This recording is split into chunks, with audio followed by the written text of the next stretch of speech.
Salam saudara-saudara dimanapun Anda berada, saya Pendeta Saifuddin Ibrahim sedang berada dengan tim pengacara MKC. Dan ada juga teman-teman dari Amerika, bahkan di Eropa yang sedang menyaksikan ini semua berkaitan dengan sampai kabar terakhir Muhammad KC dan bagaimana kelanjutannya. Nah, sebelah kiri saya ada ketua pengacaranya Pak Kamarudin Simanjuntak yang akan membicarakan dan menyampaikan hal-hal yang penting berkaitan dengan isu-isu yang beredar selama ini. Dan di sebelahnya juga ada tim. Ya. Halo, saya Kamarudin Simanjuntak. Ya, silakan. Perkenalkan dulu tim pengacara, silakan Bapak. Baik, saya Kamarudin Simanjuntak, advokat dan konsultan hukum dari kantor Perma Hukum Victoria. Di sebelah kiri saya ada Martin, juga rekan kerja saya. Kemudian ada Febri, beliau anak daripada MKC sekaligus juga advokat yang saat ini kami bersama-sama menangani perkara daripada tersangka MKC, baik dia sebagai tersangka diduga penistaan agama, disangka melanggar pasal 28 ayat 2, junto pasal 45, junto pasal 156 dan 156A. Tapi kami juga di waktu yang sama sebagai pengacara atau penasihat hukum beliau untuk melaporkan dugaan penyiksaan dan atau pengeroyokan yang terjadi di rumah tahanan Bareskrim Polri atas dugaan atau sangkaan persekongkolan jahat antara perwira-perwira di Bareskrim Polri dengan tahanan yang berpangkat Irjen Pol atau diduga Irjen Pol dan kawan-kawannya. Silakan rekan-rekan saya memperkenalkan diri. Ya, shalom teman-teman. Ya. Nama saya Martin Lukas Simanjuntak. Ya, selain sebagai penasihat hukum, saya juga salah satu penasihat hukum juga di salah satu asosiasi Kristober Indonesia. Dan memang sebagai komitmen dan solidaritas teman-teman, saya hadir di sini untuk membantu juga dalam pendampingan hukum. Mungkin itu dari saya. Silakan Pak Febri. Selamat siang, perkenalkan nama saya Mansur Febrian Esa. Kebetulan saya sebagai penasihat hukum Bapak Muhammad KC dan juga sebagai anak dari Bapak Muhammad KC kandung. Saya pribadi mengucapkan banyak terima kasih kepada teman-teman YouTuber dan hamba-hamba Tuhan yang sampai saat ini selalu mensupport Bapak Muhammad KC dalam doa, dalam segala hal. Terima kasih. Mungkin saudara-saudara wartawan ada yang mau tanyakan kepada tim pengacara kami. Ya, silakan. Untuk menanyakan mengenai langkah-langkah apa nih dari sebagai pengacara untuk backup persoalan MKC di dalam kasus yang sedang berkembang pada saat ini. Baik, saya jawab ya. Langkah-langkah yang telah dan yang akan kami lakukan adalah pertama, yang telah kami lakukan sudah menandatangani surat kuasa, karena jantungnya pengacara adalah surat kuasa. Tanpa surat kuasa dia tidak berhak untuk berbicara untuk dan atas nama seseorang. Jadi kami telah menandatangani 2 surat kuasa, yaitu surat kuasa nomor 160, surat kuasa nomor 160 tanggal 15 September 2021 ini untuk mengusut kasus dugaan penyiksaan Muhammad KC atau dugaan pembunuhan Muhammad KC di rumah tahanan Bareskrim Polri. Kami sudah lakukan pengusutannya itu, yang tadinya kurang lebih 2-3 minggu penyidik cyber Polri berbohong atau berdusta kepada keluarga dengan mengatakan Muhammad KC tidak diapa-apain atau tidak dicolek, tidak disentuh di rumah tahanan Bareskrim Polri. Ternyata kami bisa ungkap bahwa yang bersangkutan sudah dilakukan upaya pembunuhan dan penyiksaan tanggal 26 mulai dari jam 1 sampai dengan jam 3 pagi ya. Kemudian selain itu masih dikirimi juga air mineral diduga beracun untuk diminum atau dipaksa diminum. air minumnya sudah kami minta dikeluarkan dengan kami bersurat kepada Kapolri, Kabarreskrim Polri dan Kadipropam Polri, kemudian Dirtipidum dan Dircyber, baik secara WhatsApp maupun secara tertulis resmi. Kemudian kami juga sudah mengungkap bahwa sebenarnya pada tanggal 26 yang bersangkutan klien kami MKC sudah dibawa ke SPKT bikin laporan, walaupun tanda bukti laporannya tidak diberikan kepada klien kami, tetapi disembunyikan oleh SPKT, disembunyikan juga oleh penyidik cyber Polri dengan cara tidak diberitahu kepada klien kami ataupun kepada para kuasa hukum yang dulu mengaku sebagai kuasa hukumnya Pak KC. Kemudian juga diduga atau berdasarkan informasi telah dipisum et repertum di rumah sakit Polri. Kemudian kami juga sudah mengusut kasus tersebut ke Dirtipidum lantai 4 Barreskrim Polri dan sudah bertemu dengan seorang inspektur 1 yang menangani perkara itu, tetapi sesungguhnya ketika kami temukan yang bersangkutan belum memulai pekerjaan, tetapi setelah kami ke sana yang bersangkutan baru akan memulai pekerjaan sore itu karena kami telah temukan laporan polisinya dan telah kami temukan berkasnya. Kemudian kami juga sudah mengusut ke lantai 9 ruang CCTV di mana seharusnya segala sesuatu yang terjadi di ruang basement 1 yaitu ruang tahanan Barreskrim Polri harus terlihat atau terekam di ruang CCTV itu. Artinya mohon maaf tikus atau lalar saja lihat itu terekam. Jadi tidak mungkin terjadi penyiksaan dan atau percobaan pembunuhan tanpa diketahui oleh perwira-perwira Mabes Polri. Yang kemudian ketika klien kami disiksa atau dilakukan percobaan pembunuhan, tidak ada petugas rutan yang menolong. Mereka membiarkan saja kurang lebih 3 jam, sehingga ketika disiksa dan sudah pingsan dilumuri dengan tinja atau peses, semua terjadi begitu saja tanpa ada yang mencegah. Kemudian selain itu kami juga telah menandatangani surat kuasa nomor 161. Surat kuasa nomor 161 ini aslinya sudah ada di dalam penyidik cyber Polri. Kemudian kami diberikan kopinya tanggal 16 September 2001 dan ini ada cap daripada penyidik atas nama Ibtu Sandi, kemudian dicap oleh Barreskrim Polri. Artinya mereka telah menerima surat kuasa kami, maka segala tindakan yang berhubungan dengan klien kami, maka seharusnya kami tahu. Kemudian kami telah bersurat sebanyak 6 kali kepada Dircyber Polri, kepada Kabarreskrim, kepada Dirtipidum, dan juga kepada Kabid Propam, termasuk ke Kapolri. Surat kami itu pada pokoknya adalah permohonan visum et repertum untuk tersangka Muhammad Kosman alias MKC, yaitu kami lakukan dan sudah ada tanda terimanya. Ada di sini supaya yang bersangkutan divisum. Nah, kemudian kami juga sudah memohon juga kepada Dircyber Polri, yaitu memohon pengembalian ATM atas nama tersangka Muhammad KC supaya diberikan kepada keluarganya sehingga keluarganya bisa bertahan hidup karena tersangka sebagai pencari nafkah, sedangkan dia masih memiliki istri yang menjadi kewajibannya, dia juga perlu hidup. Nah, saat ini sedang melakukan pinjaman untuk membiayai ongkosnya maupun beli pakaiannya, sedangkan dia sekarang bertahan di Jakarta, maka dia perlu uang. Oleh karena itu kami mohon supaya ATM dia dikembalikan kepada keluarga supaya keluarganya bisa bertahan hidup di Jakarta karena dia kan datang dari Bali.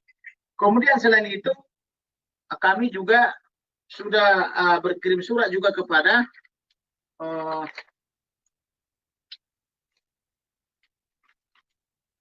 Direktur Tindak Pidana Cyber Polri, yaitu pada tanggal 20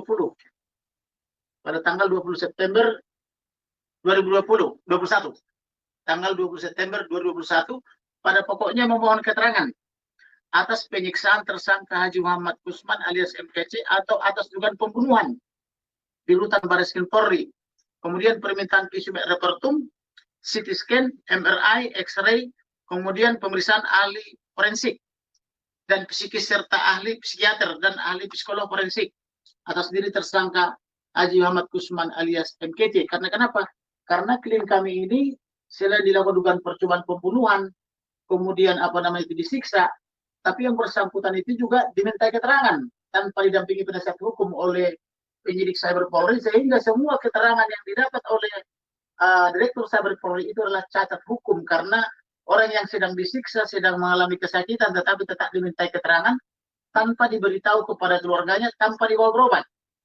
Jadi apa namanya, klien kami sudah bermohon-mohon supaya yang bersangkutan diperiksakan ke dokter karena dia punya penyakit komorbid gitu, yaitu ada sakit gula. Tetapi begitu kejamnya penyidik perwira Mabes Polri tidak mau membawa ke rumah sakit untuk diperiksa gulanya, tetapi ternyata diisukan bahwa yang bersangkutan kena COVID atau kena apa namanya itu virus COVID, sehingga yang bersangkutan dikatakan harus isolasi mandiri 2-3 minggu.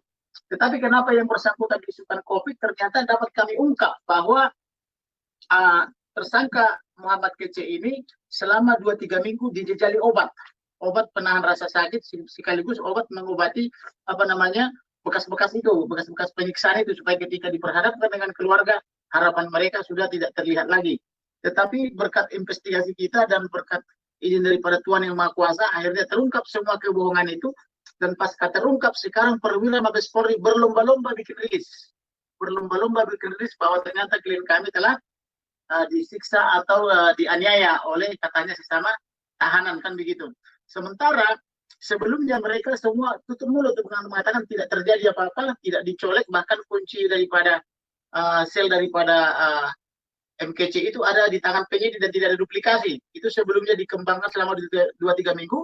Akibatnya adalah bahwa pengacara-pengacara sebelumnya yang dikoordinir oleh Bapak Yusuf Manugulu semua mengatakan MKC baik-baik saja. Jadi mereka bikin rilis di berbagai berita, MKC tidak apa-apa, MKC baik-baik saja. Dan informasi itu ternyata diperoleh dari penyidik. Nah, setelah kami ungkap bahwa ternyata tidak seperti itu, nah maka sekarang penyidik dan apa namanya itu perwira-perwira Bareskrim Polri siakan berlomba-lomba membuat rilis bahwa ternyata terjadi penganiayaan di rumah tahanan Polri. Kemudian kami juga sudah mengirim surat ke Kabareskrim Polri tanggal 20 September minta penjelasan mengapa Polri sebagai pelindung, pengayom dan pelayan masyarakat yang harus melindungi warga negara dari Sabang sampai Merauke dan Kepulauan Miangas sampai Rote, tetapi bisa di rumah sendiri terjadi kejahatan sekeji ini, yaitu berupa penyiksaan tanpa apa namanya diberitahu kepada keluarga. Nah, bagaimana cara Polri melindungi warga negara Indonesia dari Sabang sampai Merauke, dari Pulau Miangas sampai Rote, kalau di rumahnya sendiri terjadi kejahatan sebesar ini, yaitu penyiksaan, di mana Indonesia telah meratifikasi undang-undang anti penyiksaan, dan Indonesia sudah meratifikasi undang-undang tentang HAM nomor 39 tahun 1999, tetapi di kantor polisi, di kantor penegak hukum terjadi penyiksaan dengan cara sistematis, dengan cara dibiarkan walaupun ada rekamannya dalam bentuk CCTV. Kemudian kami juga meminta penjelasan daripada Dirtipidum Bareskrim Polri. Kenapa kami minta penjelasan kepada Dirtipidum Bareskrim Polri ini? Karena ada upaya menutupi kejadian ini dengan cara SPKT Bareskrim Polri dilarang memberikan surat tanda bukti lapor, dilarang memberitahu nomor bukti laporan tanggal 26 Agustus 2021, juga dilarang memberitahu visumnya. Tetapi berkat pertolongan Tuhan kami bisa investigasi dan ketahuan ternyata sudah divisum dan ternyata sudah ada nomor laporan polisi, dan ternyata ketika kami bertemu dengan penyidiknya di tempat yang kebetulan juga teman atau saya kenal, ketika dia habis sembahyang langsung tanya bagaimana perkembangannya, sehingga karena saya langsung tanya bagaimana perkembangannya, tidak menanyakan lagi nomor bukti laporan polisi, tanpa sadar dia sebutkan mengalir begitu saja bahwa dia akan memulai penyidikan sore itu setelah saya temui. Dan apa namanya, dengan suasana santai saya bilang, saya lupa nomor laporan polisi, tolong dong diberikan kopinya. Maka dia tidak berikan kopinya tapi dieja. Ketika saya minta SP2HP, yang bersangkutan belum berani memberikan kepada saya dengan alasan masih belum minta izin daripada atasannya, padahal SP2HP itu adalah hak daripada tersangka atau daripada penasihat hukumnya. Kemudian selain itu kami juga sudah berkirim surat kepada Bapak Jenderal Polisi Listio Sigit Prabowo. Saya sudah kirim surat ke sana meminta penjelasan daripada Kapolri. Kenapa sepertinya di Polri itu ada dualisme kepemimpinan. Satu kepemimpinan daripada Bapak Jenderal Polisi Listio Sigit Prabowo, satu kepemimpinan apa namanya Irjen Pol NB di dalam tahanan seolah-olah dia polisi agama. Saya mempertanyakan dasar dari mana dia menjadi polisi agama sehingga berhak melakukan pemeriksaan atau projustisia kepada sama tahanan. Saya mau menanyakan kewenangan dari mana Irjen Pol NB ini memperoleh hak sebagai polisi agama sehingga apa namanya melakukan pemeriksaan dan penyiksaan di dalam tahanan. Kemudian langkah-langkah selanjutnya adalah bahwa hari ini saya akan meminta keterangan daripada Presiden Indonesia, karena itu diatur dalam pasal 17 Undang-Undang Advokat 18 tentang advokat. Apa keterangan daripada Presiden Jokowi tentang peristiwa ini. Mengapa Presiden sebagai kepala negara, yang sekaligus juga sebagai kepala negara dan presiden belum memberikan pernyataan apa-apa tentang ini. Ini kan peristiwa sangat besar, terjadi penyiksaan di dalam Baris Krim Polri. Padahal presiden dan Polri itu kan adalah bertindak dan berbuat atas nama negara. Karena dia adalah representasi daripada negara, maka dia harus berbicara jujur kepada kita sebagai warga negara. Karena mereka telah menikmati hak-hak mereka dari pajak kita. Maka mereka sebagai pengurus negara, mereka wajib jujur dan berterus terang kepada kita sebagai warga negara yang membayar hidup mereka dan gaji-gaji mereka. Maka kalau negara berbohong kepada rakyat tidak dibolehkan. Maka negara harus berbicara jujur tentang apa peristiwa yang terjadi di Baris Krim Polri. Kemudian, kita juga bersurat kepada DPR. Karena DPR itu Dewan Perwakilan Rakyat. Wakil rakyat harus tahu yang terjadi tentang apa yang dialami oleh rakyat. Khususnya karena ada Komisi 3 yang membidangi hukum dan pemerintahan, maka Komisi 3 harus melakukan audiensi dengan kami. Melakukan rapat dengar pendapat supaya permasalahan ini terang. Apakah ini persetujuan DPR ada polisi agama di sana, apa tidak? Apakah ada anggaran dari DPR untuk membiayai polisi agama? Kita harus tahu. Dan kemudian akpol dari mana di lulusan ini polisi agama ini? Apakah ada akpol yang khusus mencetak polisi agama sehingga sudah berpangkat Irjen Pol? Kita harus tahu supaya terungkap semua. Kemudian juga kami juga bersurat kepada MPR. Majelis Permusikan Rakyat juga harus tahu bahwa telah terjadi pelanggaran konstitusi yang sangat hebat. Apa yang harus dilakukan oleh MPR? Apakah ini pelanggaran ini diketahui atau tidak diketahui? Harus transparan juga. Selain itu juga kami juga akan bersurat kepada Komnas HAM. Karena ini kejahatan yang luar biasa menyangkut HAM, maka Komnas HAM harus bertindak. Apa yang harus dilakukan oleh Komnas HAM selaku Komisi Hak Asasi Nasional Manusia? Bagaimana terjadi kejahatan, penyiksaan, atau pelanggaran HAM berat di rumah Baris Krim Polri? Komnas HAM harus tahu. Kemudian kami juga bersurat kepada LPSK, Lembaga Perlindungan Saksi dan Korban. Bagaimana sikap Ketua Komisi LPSK atau Ketua Lembaga Perlindungan Saksi dan Korban terhadap kasus seperti ini? Apakah dia bersedia melindungi si korban ini, MKC ini di sana atau tidak? Karena kenapa? MKC ini kan nyawanya terancam, jiwanya terancam. Dia lolos dari pembunuhan di rumah Baris Krim Polri. Apa sikap LPSK? Itu sedang kami siapkan juga suratnya supaya mereka juga bisa bertindak. Selain itu, apabila ini permasalahan di Indonesia tidak selesai, maka kami berjanji akan membawa ini kepada forum internasional, membawa ke Perserikatan Bangsa-Bangsa, membawa kepada lembaga-lembaga HAM internasional, supaya ini menjadi persoalan dunia, bukan persoalan Indonesia. Karena MKC ini, menurut hasil interogasi saya kepada MKC, dia tidak ada niat atau dia tidak ada kesengajaan untuk menista agama manapun. Tetapi dia hanya melaksanakan hak jawab, di mana hak jawab dijamin oleh konstitusi, dijamin Pancasila, dijamin juga oleh undang-undang pers. Jadi ketika ada pemberitaan oleh pers yang menyudutkan atau yang merugikan semua para pihak, maka pihak yang merasa dirugikan, dia berhak melakukan hak jawab. Nah, dalam hal ini, MKC yang merasa dirugikan oleh pernyataan-pernyataan dan pemberitaan yang viral di YouTube oleh Ustadz Abdul Somad atau Abdul Somad, yang menyatakan di salib itu ada jin kafir. Maka MKC melihat itu pemberitaan viral bertahun-tahun dan Baris Krim Polri diam saja, tidak melakukan penangkapan terhadap Abdul Somad, maka MKC melakukan hak jawab bahwa tidak benar di salib itu ada jin kafir. Kemudian Abdul Somad mengatakan di salib itu ada jin kafir, mengatakan haleluya, haleluya katanya. Itu tanpa dalil. Saya sudah berusaha mencari dalil itu di berbagai kitab suci dan di berbagai buku-buku. Tidak ada referensi yang menyatakan bahwa di salib ada jin kafir memanggil-manggil haleluya, haleluya. Tetapi Abdul Somad telah menyebarkan kebohongan dan kebencian yang mengandung sara supaya terjadi keonaran dan permusuhan antar umat beragama dan antar anak bangsa. Tetapi sengaja dibiarkan oleh Baris Krim Polri dengan alasan politis atau politisnya kental. Akibat daripada pembiaran Baris Krim Polri ini, maka klien saya MKC melakukan hak jawab, karena hak jawab dijamin oleh Undang-Undang nomor 49 tentang pers. maka klien saya menurut saya dia hanya melaksanakan haknya. Termasuk juga penistaan-penistaan yang dilakukan oleh Irene Handono ya. Irene Handono mengatakan bahwa Tuhan Yesus baru dilantik sebagai Tuhan 325 tahun pasca Yesus. Dan itu tanpa referensi. Kemudian Irene Handono mengatakan bahwa dia mantan birawati tanpa bisa membuktikan dia birawati dari mana. Bahkan dia mengaku lulus tahun 75 dari suatu sekolah yang baru berdiri tahun 1980. Tetapi apa yang terjadi?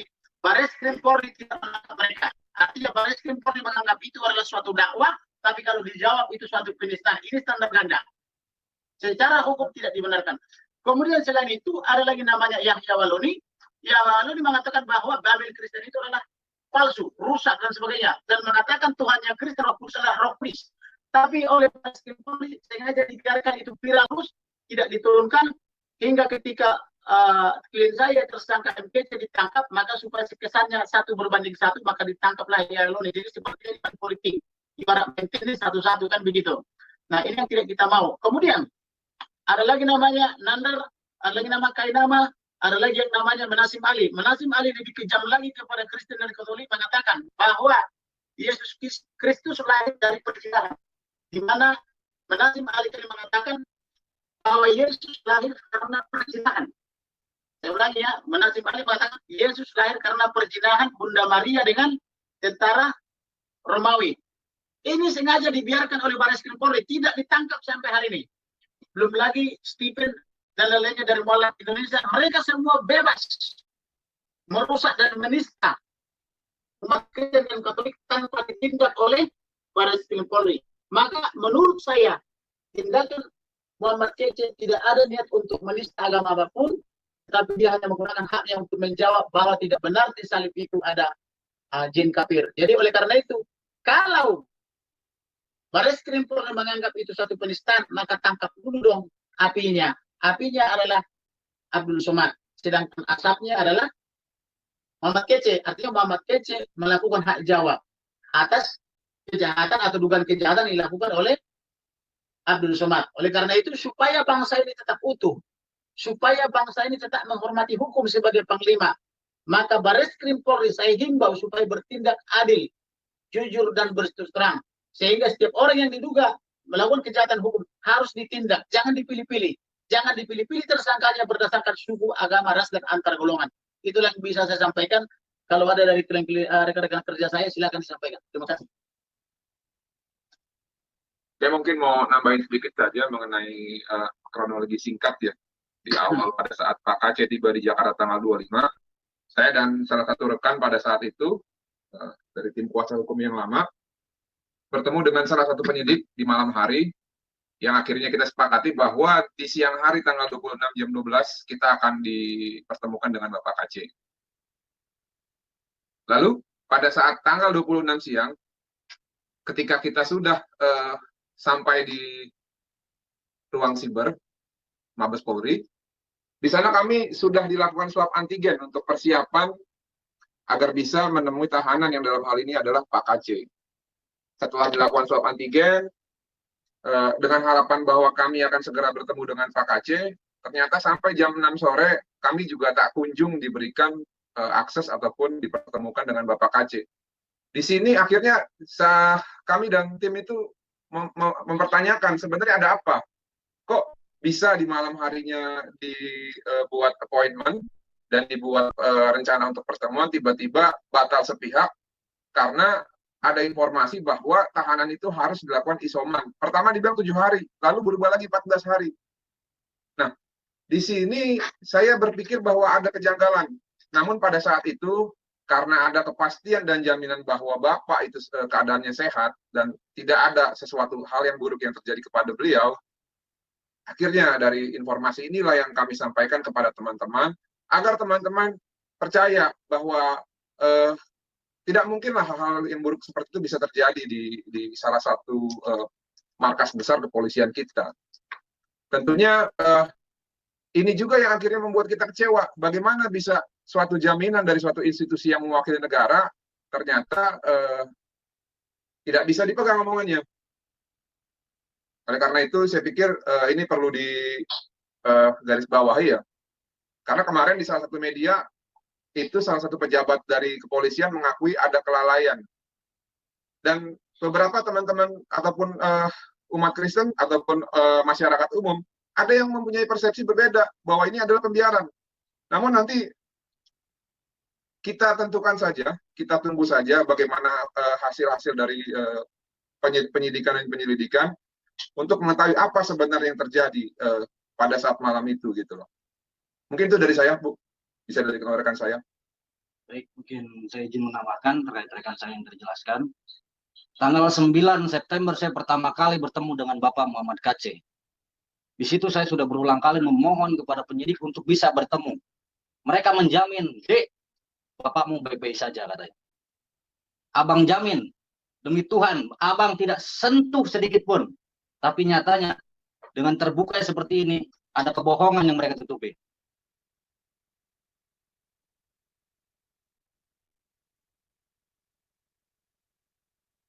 Berulang kali saya memohon ingin bertemu dengan Bapak. Berulang kali saya memohon ingin bertemu dengan Bapak KC. Alasannya nanti, Dek, katanya. Ini prosedur dari Kemenkumham bahwa harus isolasi mandiri selama 14 hari. Dan ternyata ketika saya bertemu dengan Bapak Muhammad KC dan beliau menunjuk saya supaya mengkoordinir, mencarikan kuasa hukum untuk membela beliau di dalam untuk perkara hukumnya. Dan saya lihat kondisi fisik Bapak Muhammad KC di lengan sebelah kiri masih saya lihat ada lebam hitam. Kemudian di punggung sini masih ada lebam hitam dan beliau mengatakan tulang rusuk saya kemungkinan patah. Itu beliau yang bisikan kepada saya. Dan beliau kasih ke saya adalah bentuk obat, tolong dicek apakah ini racun. Dan itu sudah bersurat ke Kabarreskrim yang ini oleh rekan saya juga. Mudah-mudahan ada ketransparansi dan keterbukaan dari pihak Kabarreskrim untuk mengusut tuntas tindakan-tindakan yang di luar koridor hukum. Karena polisi bertindak berdasarkan undang-undang dan berdasarkan kode etik. Dan kami mohon kepada Bapak Insinyur Joko Widodo selaku Presiden, tolong diusut tuntas. Jangan dibiarkan tindakan kesewenang-wenangan ini terjadi. Dan saya juga memohon kepada Kompolnas, kepada LPSK, dan juga kepada Komnas HAM supaya ikut andil mengawal perkara Pak KC. Karena patut digarisbawahi bahwa Pak KC masih disangkakan melakukan penistaan agama. Karena apa? Ini belum berkekuatan hukum tetap dan masih dalam proses penyidikan.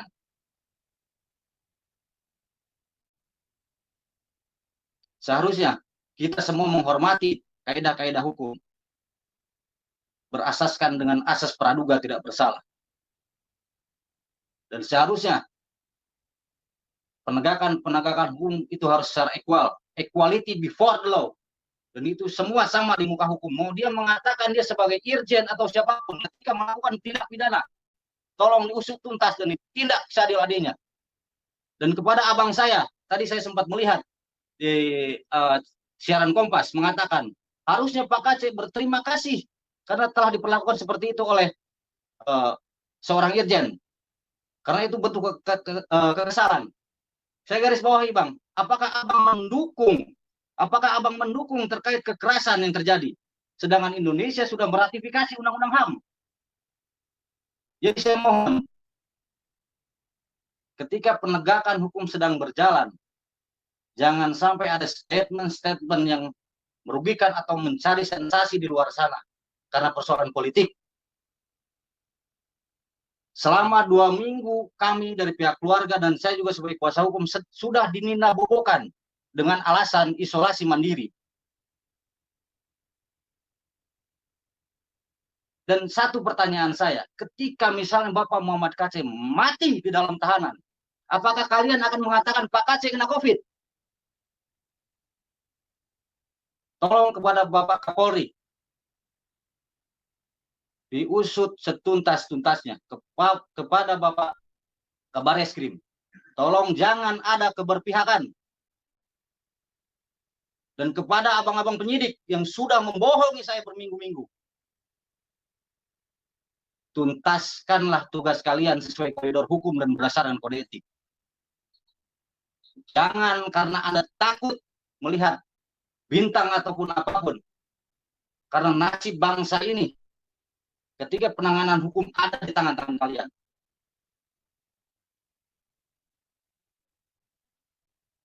Dan kami bersama tim ke depan memohon juga kepada yang bersuara di luar sana, mengatakan kuasa hukum atau apapun itu, saya mohon dengan sangat, karena sudah ada penunjukan secara resmi. Kenapa kemarin saya tidak langsung melontarkan statement seperti itu? Karena kuasa kami belum diterima oleh Kabareskrim. Jadi saya mencoba diam, pelan-pelan. Kenapa tujuan saya seperti itu? Karena saya juga melindungi keluarga yang lain. Jadi mohon dengan sangat kepada abang-abang saya di luar sana, saya berterima kasih sudah bersuara. Tapi untuk kedepannya saya berharap juga ada sinergi dan abang tidak mengeluarkan statement-statement di luar persetujuan dari keluarga ataupun kuasa hukum yang sudah ada. Itu permohonan saya. Mungkin ada yang lain? Silakan.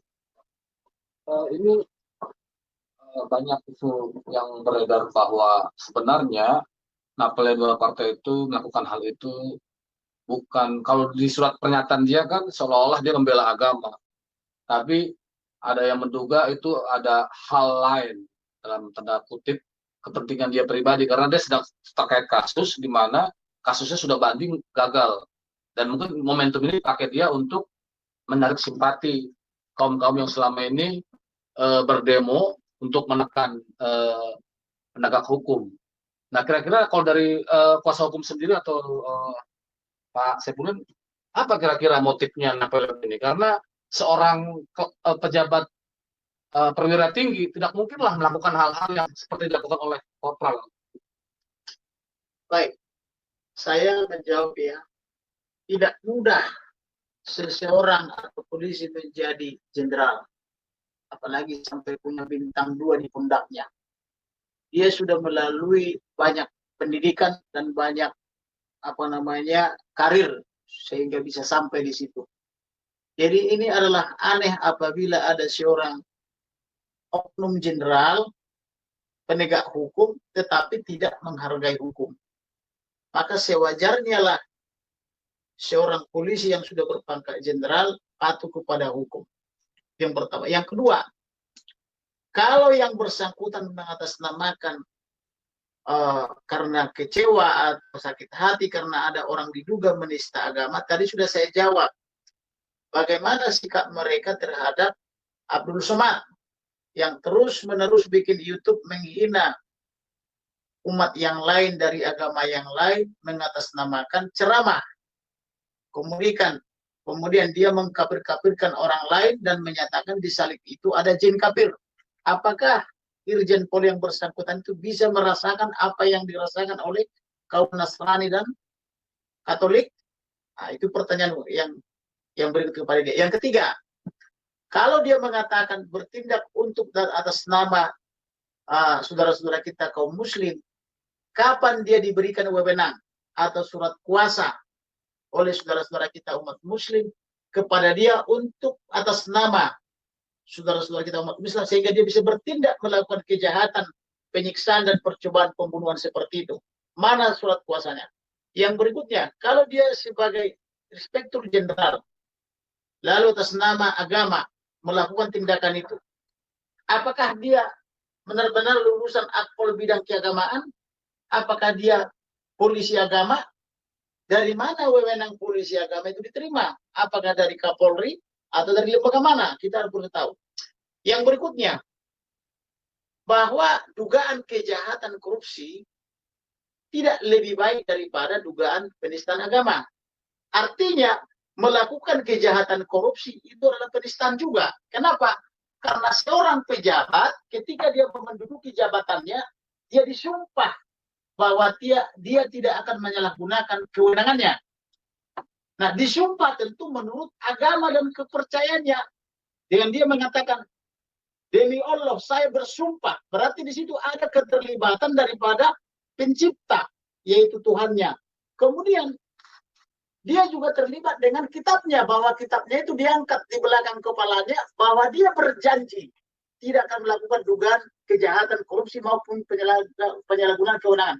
Lalu ketika dia ingkari itu, dia langgar itu sumpahnya, dia langgar janjinya kepada Allah misalnya, kemudian dia langgar juga sumpah terhadap kitabnya itu, dia korupsi misalnya, atau dia menyalahgunakan kewenangan yang ada padanya secara melawan hukum, itu juga penistaan agama secara material. Jadi jangan kita merasa lebih baik daripada teman kita, apalagi kita tidak punya kewenangan untuk itu.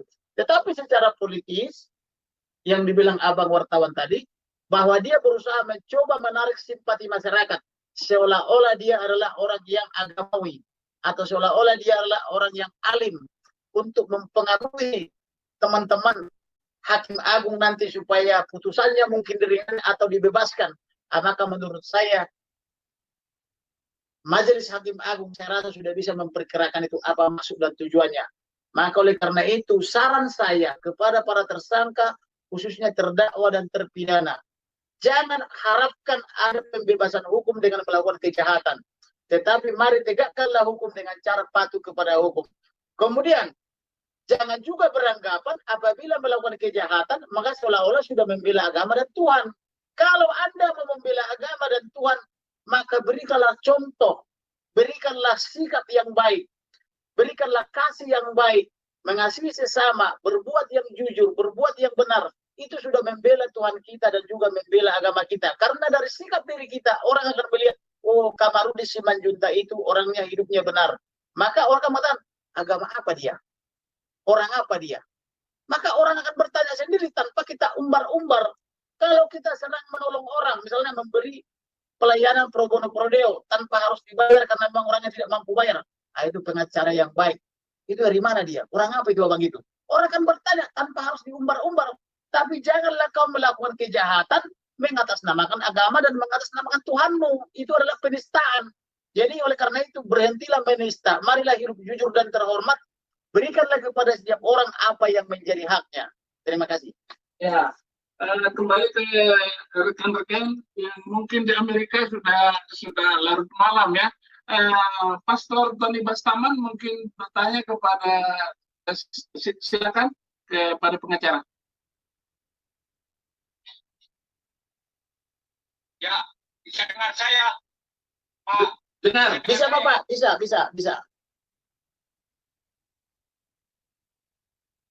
Bisa dengar, bisa.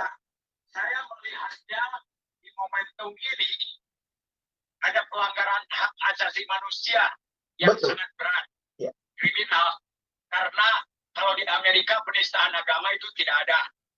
Ya, di momentum ini juga saya melihat ada kronologis yang progresif, ya, dari dulu kasusnya Dr. Suradi, lantas Yusuf Roni, lantas ada Pak Arfa, Mano Arfa, lantas ada juga Saifuddin Ibrahim, dan ini adalah Muhammad Kece. Saya melihatnya ini progresif, ya, tetapi saya sangat kurang percaya.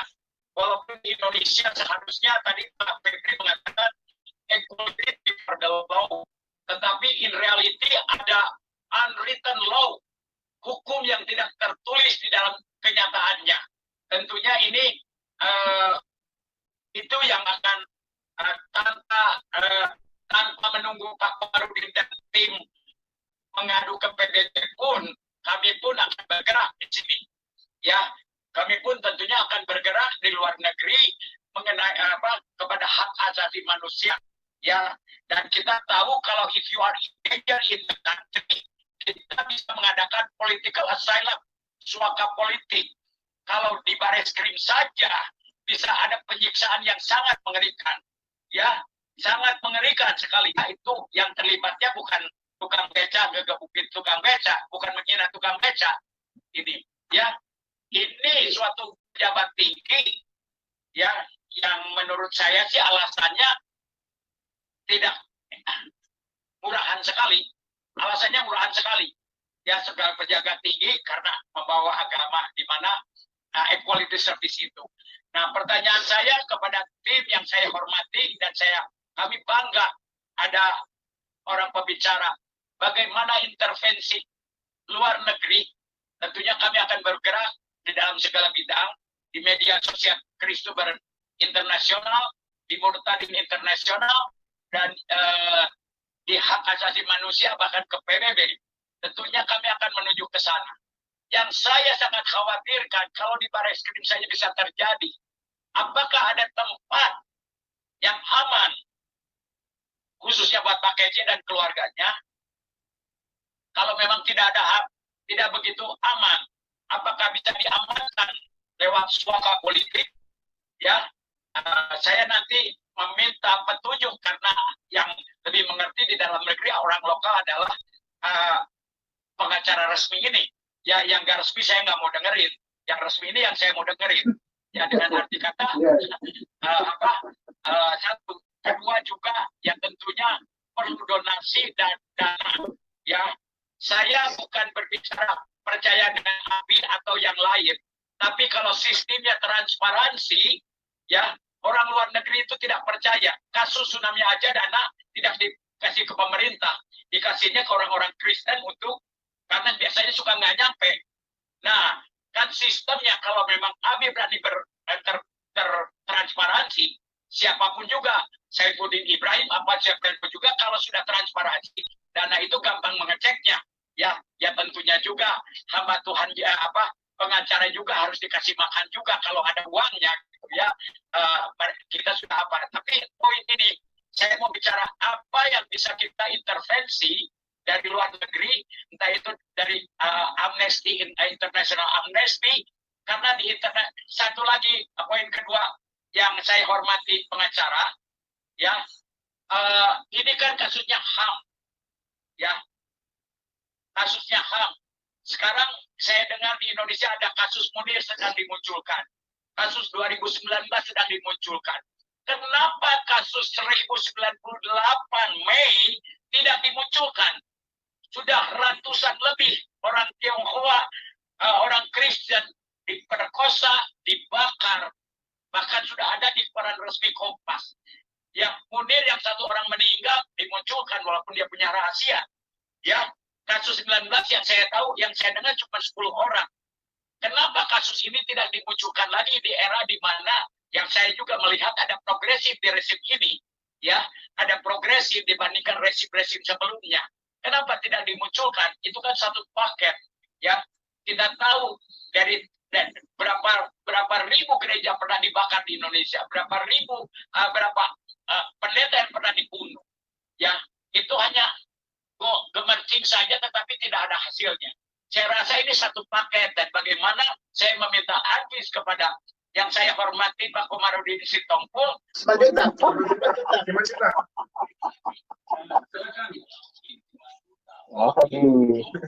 Bahaya ini.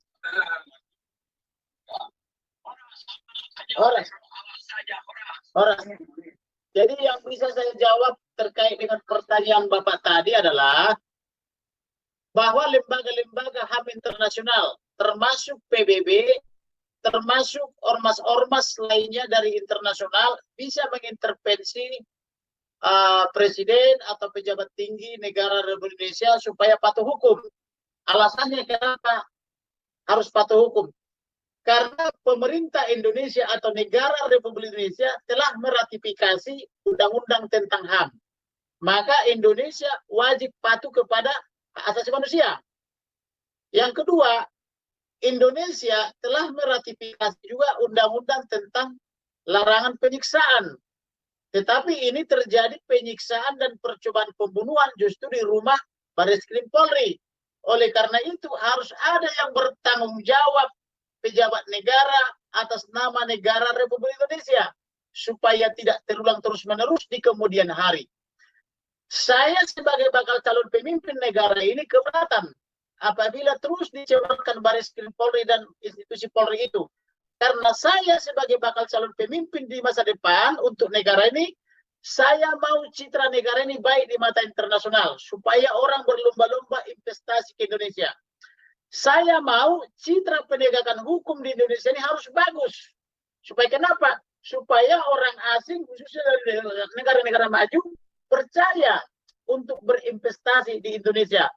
Oleh karena itu, terima kasih kepada teman-teman di luar negeri apabila ada lembaga-lembaga HAM internasional atau ormas-ormas internasional, khususnya negara-negara beradab, yang mau turut campur atas masalah ini.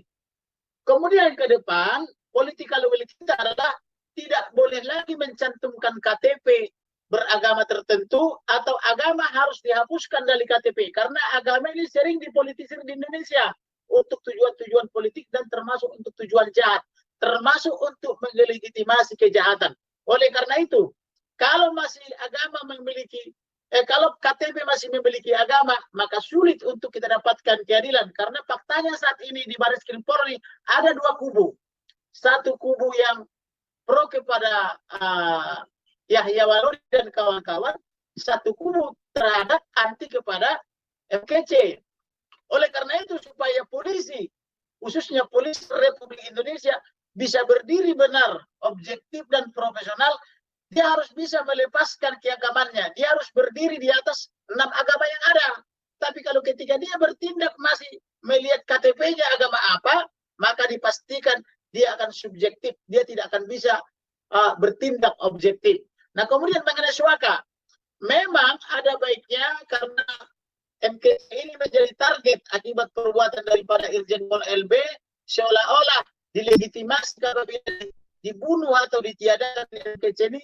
Sebaiknya memang MKC ini dilindungi oleh negara-negara beradab dan negara-negara superpower seperti Amerika, Prancis, Inggris, apapun Jerman misalnya, supaya jiwa dan keselamatannya terjamin. Karena kenapa?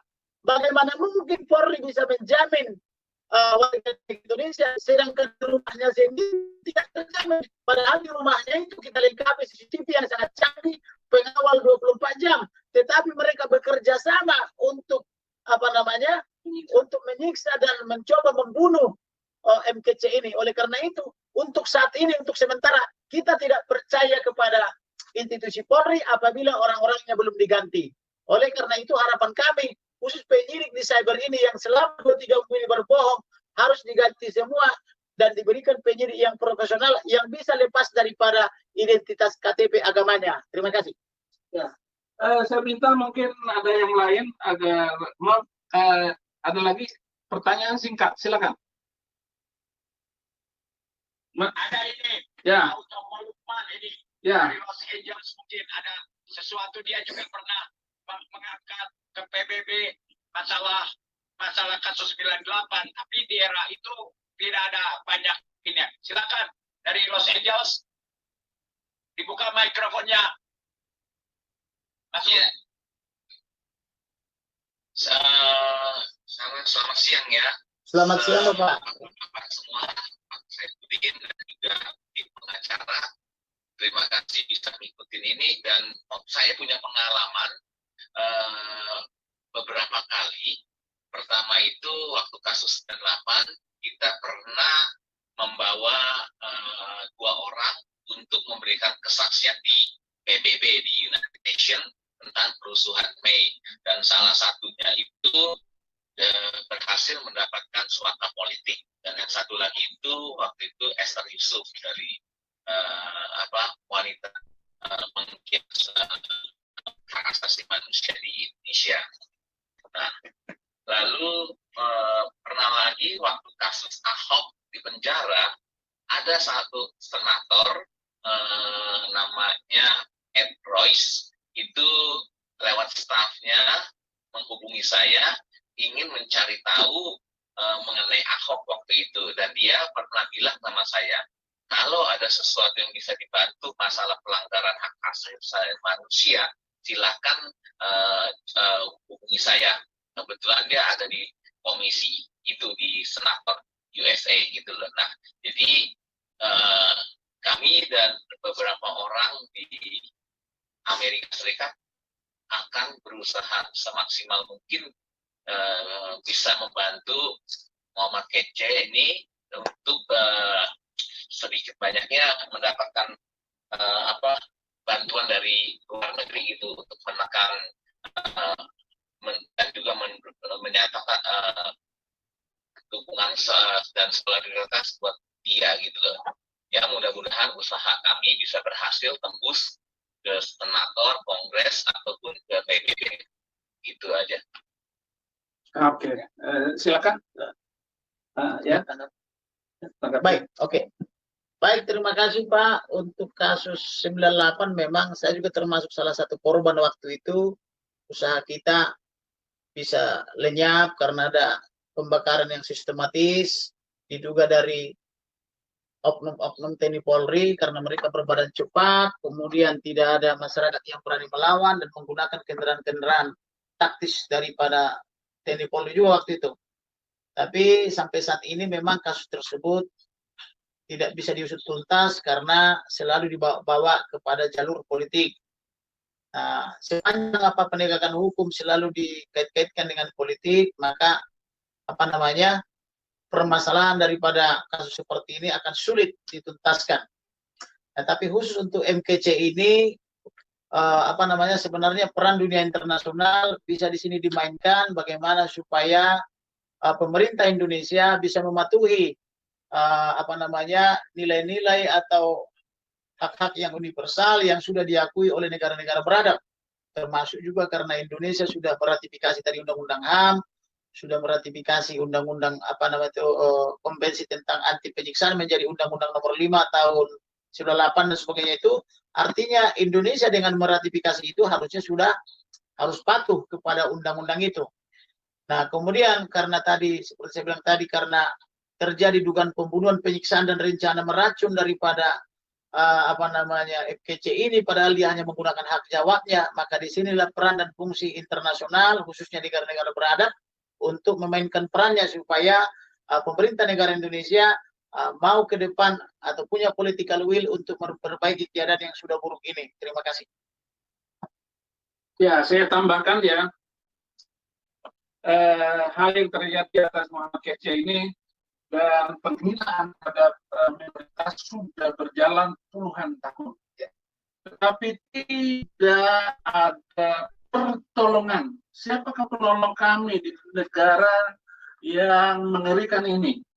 Siapakah saya masuk Kristen ini karena menolong orang Kristen? Enggak mau masuk Kristen. Begitu belajar, ternyata Kristen itu luar biasa. Sehingga saya berani masuk Kristen dan membela diri di pengadilan sekalipun. Nah, siapa yang menolong kami? Pemerintah kurang menolong, bahkan memberikan pembiaran selama kami kekristenan dihina sampai hari ini. Kasus Muhammad Kece ini bukan sendirian. Ini karena imbas dari omongan orang-orang yang menistakan agama Kristen. Abdul Somad itu sumbernya. Tetapi Abdul Somad itu sebenarnya dia hanya korban. Dia hanya membaca kitab suci yang membolehkan manusia lain membunuh manusia lain karena beda agama. Ayatnya itu ratusan. Saya juga bekas guru agama. Dan saya bisa menunjukkan itu bukan tafsir. Kita baca mata terbelalak begini. Bunuhlah mereka di mana saja kamu jumpai mereka. Jadi itu sebenarnya yang kita inginkan. Tangkap Abdul Somad, lepaskan Muhammad Kece. Adil. Itulah moral Pancasila. Keadilan sosial bagi seluruh Indonesia. Itu yang kelima. Tetapi pasal yang kedua, sila yang kedua itu kemanusiaan yang adil dan beradab. Tetapi kalau ada orang yang menyiksa orang di dalam penjara, dalam tahanan yang sedang proses hukum, itu namanya kemanusiaan yang tidak adil dan biadab. Biadab itu namanya. Jadi mungkin dalam kesempatan ini saya minta saudara-saudara yang ada di Amerika, di Eropa, bahkan Australia yang sudah menghubungi kami berkali-kali, apa yang bisa Anda lakukan, yang terbaik menurut Anda lakukan itu. Jadi itu saja mungkin. Apa lagi? Ya, bagaimana garansinya selama persidangan ini?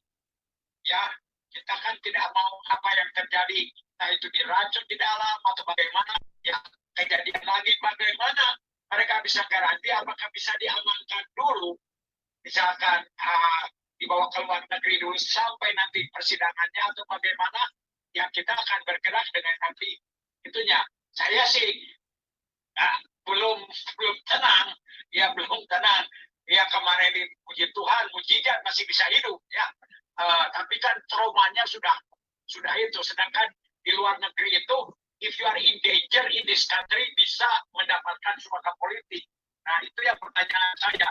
Apakah selama ini kejiwaannya, keselamatannya dijamin sama pemerintah? Apakah ada harus dijemput ke luar negeri atau bagaimana tuh supaya aman dulu nih? Masalahnya kan sidang bisa ini di momentum ini. Ya, saya jawab sementara dulu bahwa memang saya dan tim pengacara bahkan nggak bisa tidur dari kemarin sejak ini beritanya muncul penganiayaan Muhammad Kaceh, jangan-jangan dibunuh begitu. Tetapi untuk menjawab saya serahkan lagi jawaban kepada ketua pengacaranya. Jadi begini, kalau kita mau mengajukan suaka politik, kita harus tahu dulu negara mana yang bersedia memberikan perlindungan suaka politik. Misalnya, apakah Amerika, apakah Vatikan, apakah Jerman, Kanada, Perancis, atau Australia misalnya, kan harus ada dulu negaranya. Lalu untuk teknisnya nanti kan kita ajukan permohonan. Nah, inilah fungsi daripada teman-teman yang ada di luar negeri, termasuk di Amerika, untuk membunyikan ini supaya ada yang tergerak suatu negara atau beberapa negara untuk memberikan perlindungan suaka politik.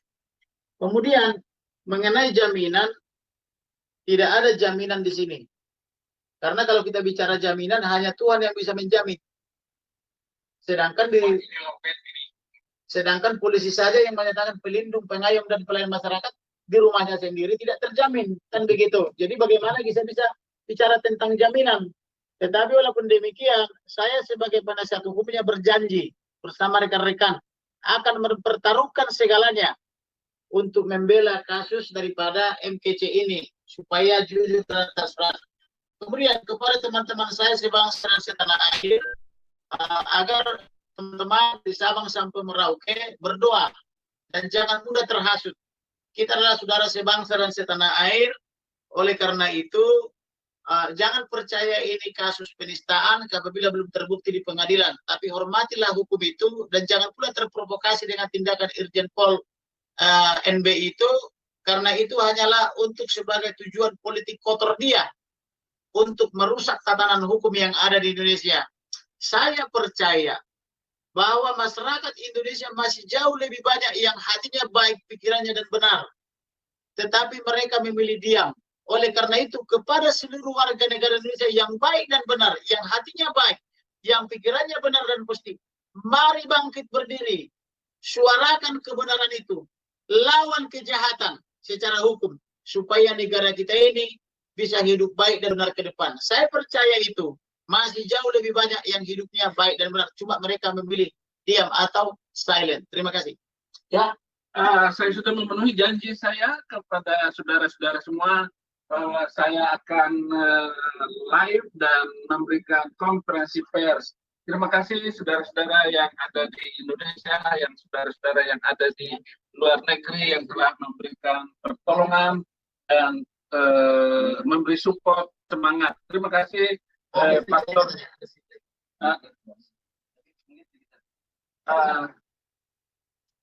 Terima kasih. Biarlah Tuhan yang memberikan pertolongan seterusnya. Tuhan Yesus memberkati. Amin.